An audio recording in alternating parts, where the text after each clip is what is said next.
Du 22 au 29 février 2020, s'est tenue au Parc des Expositions de la Porte de Versailles la 57e édition du Salon international de l'agriculture de Paris, SIA, autour du thème « L'agriculture vous tend les bras » qui a été abordé à travers 3 axes, sociétal, environnemental et économique.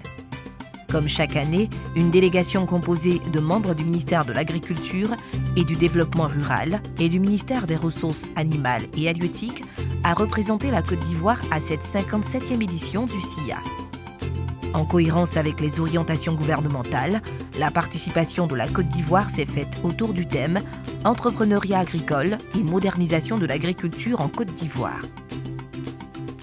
Compte tenu de l'importance du rôle que jouent les producteurs dans le développement agricole, le ministère de l'Agriculture et du Développement rural a fait le choix stratégique de mettre à l'honneur les groupements de transformatrices au cours de ce salon. Ainsi, des coopératives impliquées dans la transformation des produits agricoles et des structures sous tutelle, dont le FIRCA, ont été cooptées pour faire partie de la délégation ivoirienne du SIA 2020 afin de faire la promotion des produits locaux transformés. À cet effet, le FIRCA, Institution nationale de financement pérenne des prestations de services agricoles, a assuré la promotion des filières poivre et cola en mettant en avant les actions menées pour l'amélioration des revenus des producteurs ainsi que les opportunités d'investissement dans la transformation de ces produits. Durant 8 jours, les visiteurs ont pu découvrir la diversité agricole de la Côte d'Ivoire.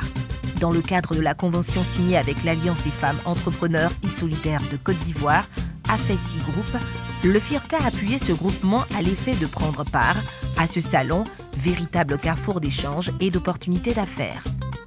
Ces femmes présentes sur le stand de la Côte d'Ivoire ont proposé sur leurs étalages une multitude de produits agricoles issus du terroir ivoirien.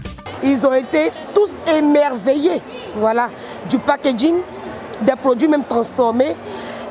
Ils ne pouvaient pas s'imaginer qu'à partir des matières premières qu'on a l'habitude de voir, le cacao, on ne peut pas s'imaginer qu'on pouvait en faire un masque de beauté à partir de la poudre de cacao.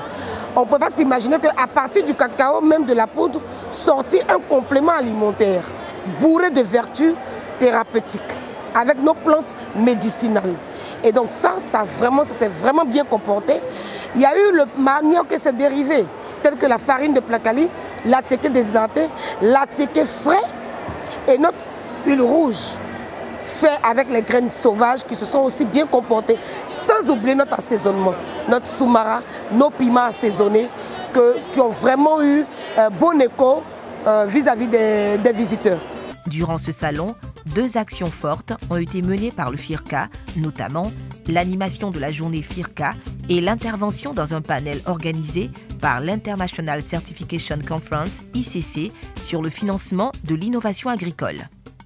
Ainsi, le lundi 24 février 2020, journée dédiée au FIRCA, une rencontre d'échange avec des responsables agricoles de l'Algérie, du Soudan et de la Côte d'Ivoire a permis de faire la promotion du poivre et de la cola.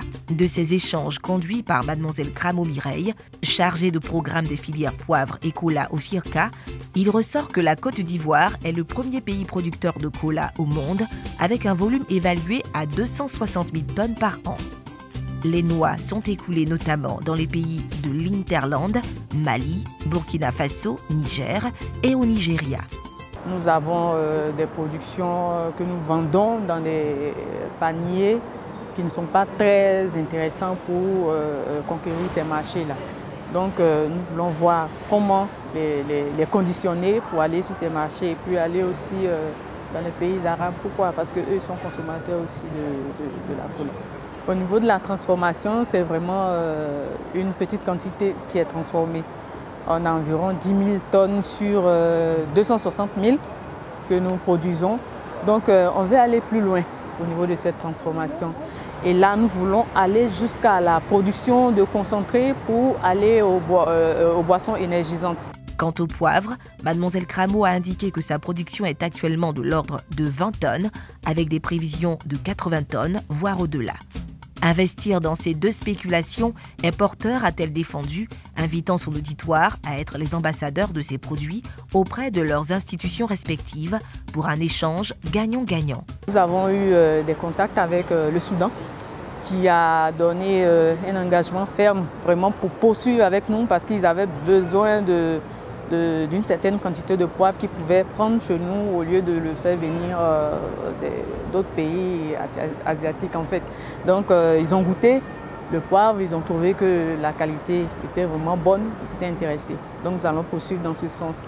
Et il y a aussi l'Algérie avec qui on a échangé. Et l'Algérie, avec eux, nous comptons voir les échanges d'expériences parce qu'ils sont vraiment avancés en termes de traçabilité des produits. Parce que nous voulons aller à la labellisation, à la caractérisation de notre produit. Donc avec l'Algérie, on va poursuivre pour améliorer la présentation, la qualité et même la traçabilité de notre poivre. Présent à cette rencontre, M. Missoum, représentant de la Chambre nationale d'agriculture de l'Algérie, s'est dit satisfait des produits exposés. Il a invité la Côte d'Ivoire à s'inscrire dans la labellisation de ses produits et à mener des recherches pour la production d'huile essentielle et essence à base de cola. Ce représentant des producteurs algériens compte poursuivre les échanges avec la Côte d'Ivoire pour la mise en place d'un partenariat. Je vois que, c'est-à-dire la Côte d'Ivoire s'est bien lancée dans le cola. Je pense qu'ils nous ont expliqué que c'est les premiers producteurs au monde. Et on leur a demandé de s'orienter vers les huiles essentielles du cola parce que le marché international maintenant, ces 3 dernières années, commence à se professionnaliser sur les huiles essentielles. Donc, il vaut mieux faire une étude de marché à l'échelle internationale sur les huiles essentielles et orienter les producteurs de cola vers cette filière.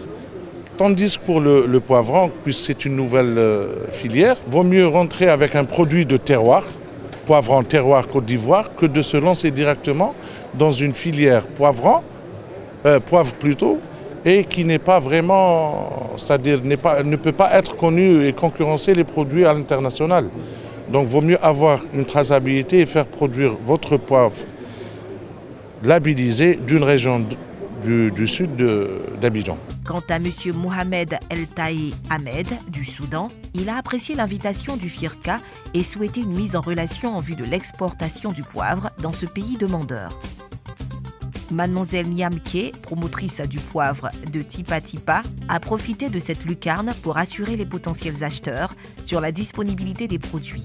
Elle a aussi invité la jeunesse ivoirienne à s'investir dans la valorisation des produits du terroir.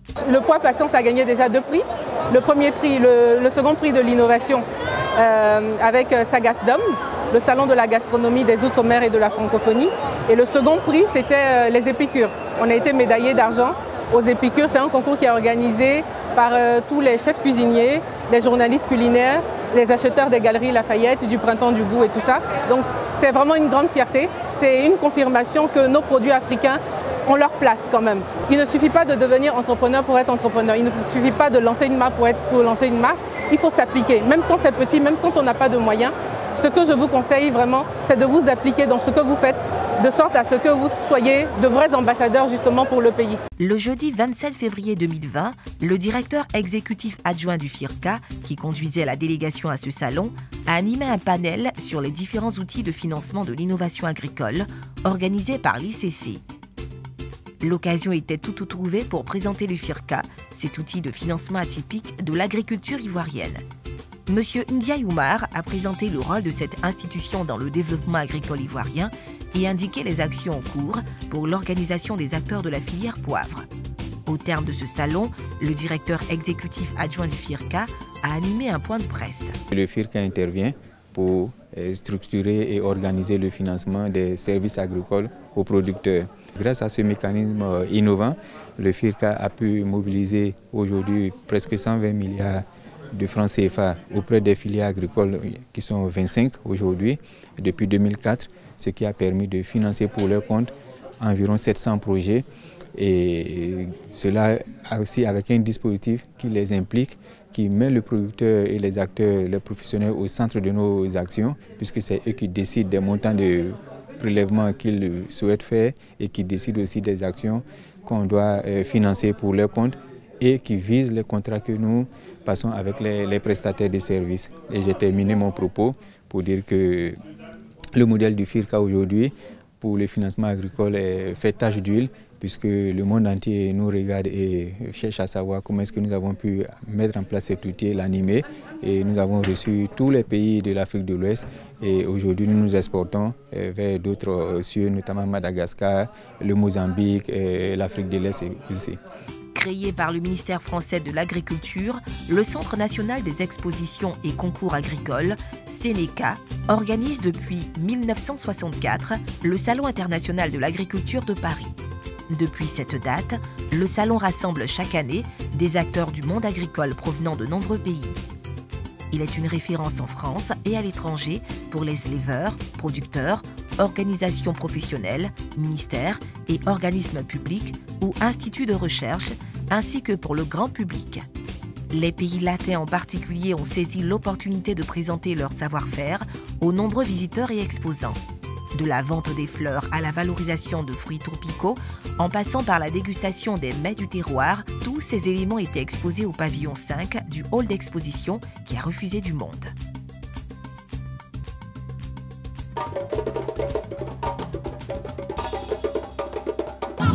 C'est sur un sentiment mitigé que le salon a pris fin la veille de la date prévue, où se mêlaient la joie d'avoir réalisé une édition réussie du SIA et les appréhensions suite à la découverte de cas de coronavirus Covid-19 sur le sol français.